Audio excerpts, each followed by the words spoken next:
Halo semuanya, selamat datang ke Masak-Masak dengan Nick. Kita juga ada yang lain loh, nggak cuma masak-masak aja. Salah satu poin yang mungkin paling bisa kasih lihat kalian kalau biaya hidup di sini itu super duper mahal dan sebenarnya kita nggak banyak duit di sini itu lewat makanan. Dan contoh yang paling tepat adalah makanan Indonesia. Kebetulan hari ini tadi aku ke kantor terus aku pesen makanan Indonesia. Nah kalau di Indonesia, Kar, satu porsi bakso berapa ya? Iya. Iya, kurang lebih 15-an ribu kan. Ini aku pesen bakso. Mana ya? Enggak, bukan itu. Terbalik lagi ke situ. Bakso ini, ya, ini bakso 125.000. Nah, kalian bisa lihat, ini banyakkan bihun dan tahu putih. Dan juga sebenarnya ketinggalan kulit pangsitnya dan nggak ada sayur. Dapat kuahnya sih, tapi itu 125.000. Jadi itu harganya udah 10 kali lipat. Tuh. Nah, yang lain tuh, bentar aku bakal sampai ke sini. Makanan memang jauh lebih mahal di sini. Jadi kalau gaji standar di sini $30 Aussie per jam, itu 300.000. Itu berarti setengah jam punya kerjaan udah kurang lebih setengah jam lah ya buat beli satu porsi bakso. Terus aku juga beli ini iga bakar. Nih Karin mau iga bakar sama ayam bakar. Kalau ayam bakarnya $14.90, jadi itu kurang lebih 150.000. Nggak dapet nasi. Ya, nggak termasuk nasi. Sorry, emosi. Karena tadi pas gue pesen, gue mikir termasuk nasi. Kalau termasuk nasi, ini jadi 170.000 karena satu porsi nasi $2. Terus, ada pilihan tambah kuah dong. Terus tulisannya sayur asem. Sayur asem kan enak, ada nangka mudanya, biasa ada labu siam, biasa ada kayak kolnya, kadang ada kacang tanah, ada apa sih yang namanya itu? Biasa ada, kok gue mikirnya kemiri, capek banget gue, apa sih? Melinjo, biasa ada melinjo. Ini tambah 30.000, $2.90 dapat air sayur asem. Jadi buat ini kalau gue ya, gue pesennya ini 170.000 buat ini top. Jangan mikir bule kayak kalau gue harus keluarin 170.000 buat ayam bakar sayur asem nggak pakai nasi. Kalau Karina iga, kalau daging sapi di sini emang selalu lebih mahal. Dia dapat ini kalau nggak salah 17,9, berarti itu udah mau 180.000. Sekali lagi nggak pakai nasi. Kalau pakai nasi jadinya 190.000, hampir 200.000 rupiah.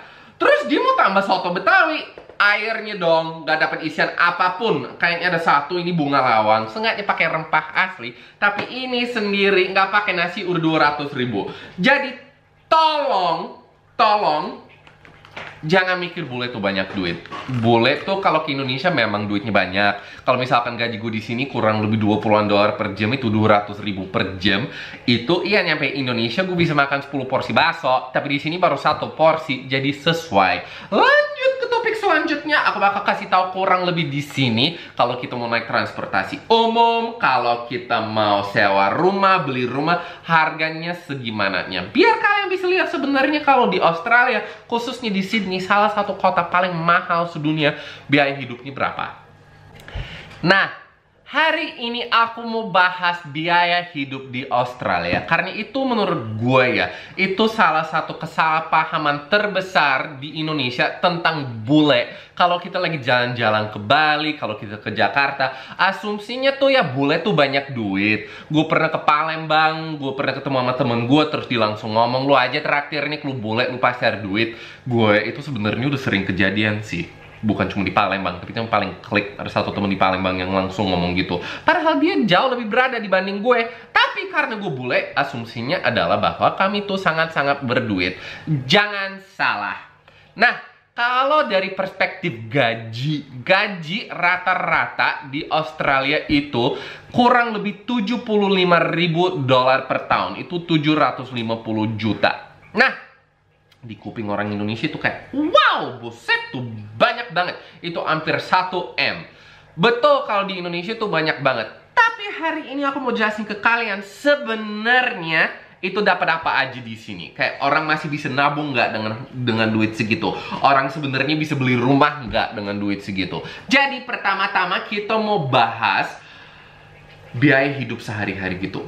Mulai dengan harganya berapa sih buat sewa rumah? Sewa rumah kalau di Sydney ya, gue orang Sydney jadi gue mau pakai contoh Sydney. Dan semua yang gue mau jelasin hari ini itu dari perspektif Australia, yang sebenarnya paling relevan buat Indonesia karena mayoritas dari bule yang jalan-jalan ke Indonesia itu orang Australia. Jadi kalau kalian ada image di otak kalian tentang kayak di Amerika kayak gimana, di Eropa kayak gimana, itu masih relevan. Tapi untuk situasi di Indonesia, bule yang paling banyak di sono kan orang Australia, khususnya di Bali. Jadi ya, kami tuh paling relevan untuk kasus Indonesia.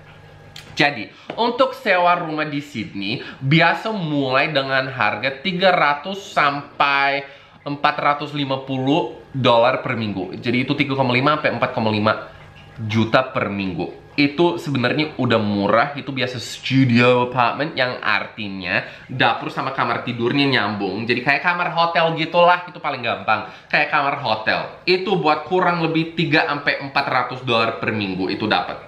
Kalau mau satu kamar tidur biasa mulai dari 450 sampai 600 dolar. Sekali lagi ini tergantung daerah ya. Kalau makin jauh dari pusat kota tentu saja makin murah. Jadi kalau misalkan kita di daerah Liverpool pasti sewanya lebih murah di situ. Tapi tetap ratusan per minggu, pasti jutaan per minggu. Kalau kita di pusat kota, terus kita mau yang satu kamar tidur, itu bisa 600-700 dolar per minggu. Jadi 600-700 itu berapa ya? 6-7 juta. Soalnya kursnya kurang lebih 1 Aussie dollar itu 10.000.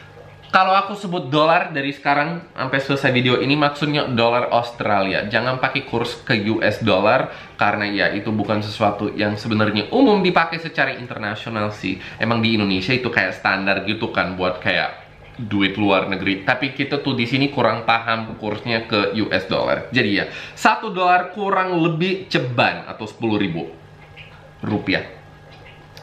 Jadi ya, kalau mau apartemen yang 2 kamar tidur di pusat kota itu bisa 10 juta sampai 12 juta per minggu. Jadi kalau misalkan gaji satu orang 750 juta per tahun, itu sebenarnya untuk sewanya aja 500 juta dari itu untuk sewanya. Kalau gaji orang cuma 400 juta per tahun, bisa banget 300 juta udah dipakai buat rent. Dan itu belum termasuk gas, listrik sama listrik aja, sama wifi belum termasuk makanan. Jadi ya, dengan duit segitu kurang bisa nabung sebenarnya, itu pas-pasan aja. Kasusnya agak sedikit berbeda dengan orang Indonesia di sini, dan itu cuma kalau jomblo ya, itu kalau lajang, kalau nggak ada pasangan. Kalau misalkan kita kayak di dual income family, itu berarti kedua orang kayak suami istri yang kerja, yaitu jadi mereka dapat 1,5 M sampai 2 M per tahun, tentu saja bisa nabung. Tapi tetap jangan mikir kayak langsung bisa nabung 1 M per tahun. Biasa orang makin tinggi gajinya, kayak pengeluarannya makin banyak juga sih sebenarnya. Jadi semuanya relatif. Tapi ya begitu. Banyak orang Indonesia yang datang ke Australia, mereka biasa kayak sharing room gitu kan, kayak share home gitu. Jadi mereka biasa ya kalau di city tuh apartemen yang harusnya secara hukum cuma ada 2 orang atau 4 orang, kan kurang lebih 2 orang per kamar tidur kan. Itu sebenarnya ada peraturannya untuk kalau ada darurat gitu, mereka bisa kayak ngungsi dengan aman gitu-gitu.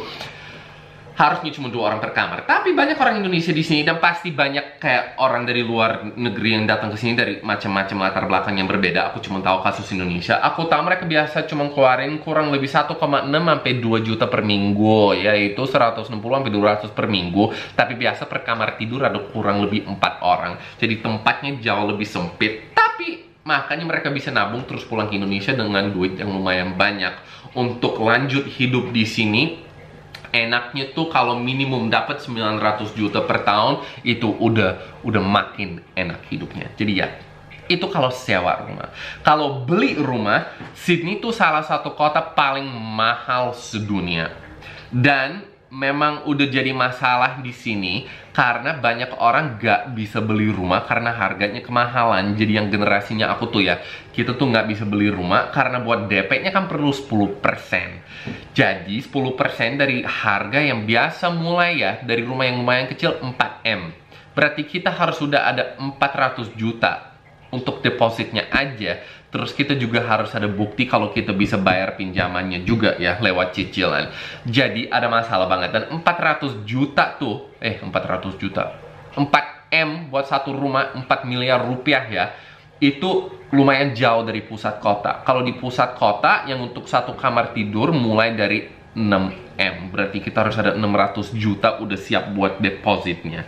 Makin jauh dari pusat kota makin murah, makanya ada banyak kayak daerah baru di pinggir kota Sydney untuk orang yang mau berkeluarga, karena beneran kayak pusat kotanya Sydney tuh gak masuk akal gitulah harganya, beneran gila mahal banget. Selain itu, kalau mau beli rumah juga ada pajak tanah. Gue nggak tahu berapa persen karena gue pribadi gue sewa rumah di sini dan gue lumayan deket pusat kota juga. Gue yang ada 2 kamar tidur, tapi gue ya harganya masih terjangkau buat gue. Nah, kalau kita mau ngomongin belanja bulanan dan lain-lain, di sini juga relatif loh. Kan pemerintah tahu kita dapat berapa duit. Jadi kayak semua harganya sesuai dengan itu. Jadi kalau misalkan kita mau beli selosin telur, itu mulai dari 50.000 sampai 80.000, tergantung jenisnya, tergantung itu ayam kampung, tergantung organik apa enggak, dan lain-lain. Kalau kita mau beli tempe satu papan mulai dari 20.000 atau $2. Kalau misalkan buah tropis di sini ya, jambu biji 200.000 per kilo, manggis mahal setengah mati, durian biasa 500.000 buat satu. Apalagi ya Kar? Jambu air 200-an ribu buat apel, kalau lagi musim itu biasa 50.000 per kilo. Yang biasa mahal di Indo murah di sini karena emang dari sini diekspor ke Indonesia kan. Jadi ya, yang mahal-mahal kayak stroberi kalau lagi musim $2 jadi 20.000 buat satu panet. Jadi sebenarnya masih ada yang terjangkau gitu, tapi tetap rata-rata mahal banget. 1 kilo beras mulai dari 30.000, sekali lagi tergantung mereknya apa dan kita beli di mana.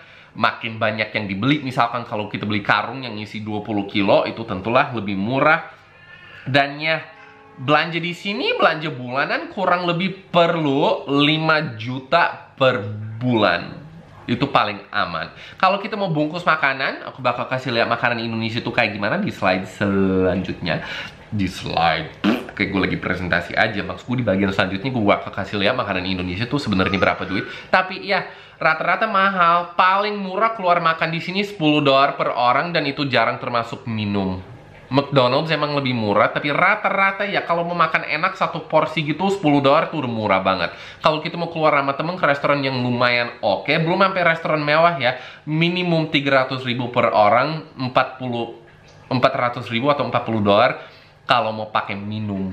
Jadi emang mahal. Jadi kalau kita mau keluar jalan-jalan sama temen kayak hari Sabtu gitu, itu minimum 600.000 sampai 1 juta buat satu orang. Kalau mau seru, kalau mau ala kikir ya tentu saja bisa. Kalau mau makan di food court gitu-gitu. Tapi tetap mahal dan berasa banget. Ya. Kalau naik transportasi umum di sini, sekarang naik bus berapa duit ya Kar? $3 bukan? Sekitar 30.000 sekali jalan. Dan itu buat yang paling deket ya, makin jauh makin mahal. Tapi itu juga ada sistemnya. Sebenarnya dibatasin di $15 per hari ya. 150.000 per hari bisa. Jadi buat yang nggak punya mobil dan harus dari lumayan jauh dari pusat kota, kerja di pusat kota, itu per hari 150.000 kali 5 itu berapa? Itu udah 450.000. Enggak dong, gue nggak bisa hitung Kar, itu berapa? 750.000 per minggu buat naik bus aja. Itu belum kereta. Enggak, itu udah termasuk. Itu kereta ferry gitu-gitu. Itu hampir 1 juta per minggu cuman untuk naik transportasi umum. Jadi ya, itu satu lagi yang cukup mahal. Kalau harga bensin di sini yang paling murah 100 hari ini ya, karena baru lewatin pom bensin 166. Enggak, salah.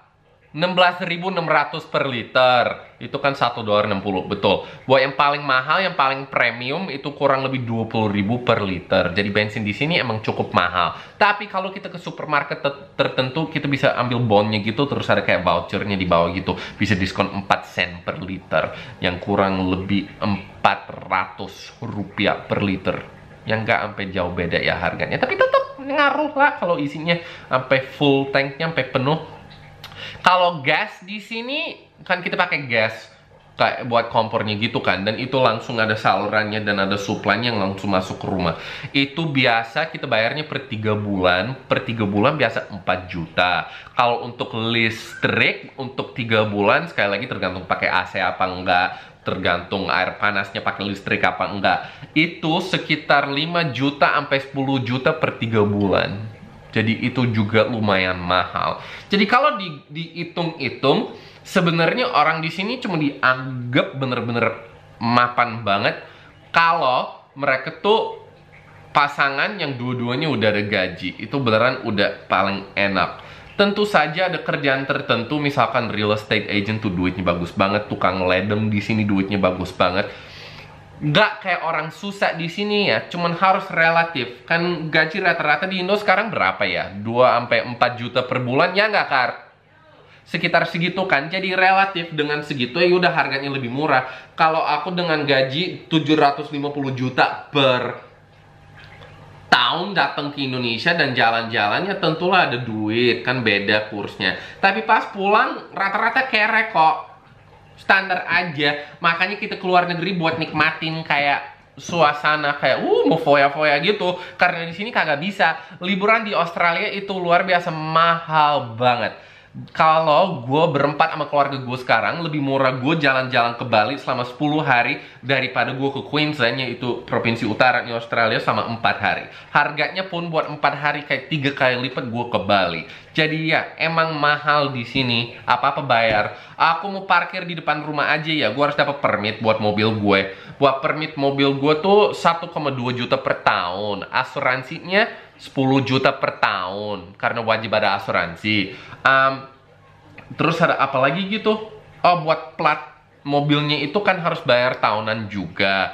Itu 2-3 juta per tahun. Jadi total untuk punya mobil harus ada minimum 15 juta per tahun. Itu juga kalau kita mau ke tempat parkir di mall gitu, itu mulai dari 40.000 per jam. Biasa 2 jam gratis, tapi abis itu 40.000. Kalau kita ke jalan yang pakai parking meter, itu kayak yang alat masukin duit, karena nggak ada tukang parkir ya di sini. Itu kalau di pusat kota bisa mulai dari 60.000 per jam, maksimum 2 jam. Jadi itu udah 120.000 cuma buat parkir aja. Belum makan, belum belanja, belum bensin. Jadi memang relatif mahal.